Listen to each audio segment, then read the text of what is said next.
رسول اللہ صلی اللہ علیہ وسلم سے کچھ باتیں دریافت کی گئیں کہ آپ کو برا معلوم ہوا، اور جب اس قسم کے سوالات کی آپ صلی اللہ علیہ وسلم پر بہت زیادتی کی گئی تو آپ کو غصہ آ گیا۔ پھر آپ نے لوگوں سے فرمایا، اچھا اب مجھ سے جو چاہو پوچھو۔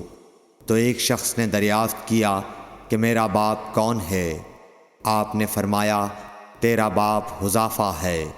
پھر دوسرا آدمی کھڑا ہوا اور اس نے پوچھا کہ یا رسول اللہ میرا باپ کون ہے؟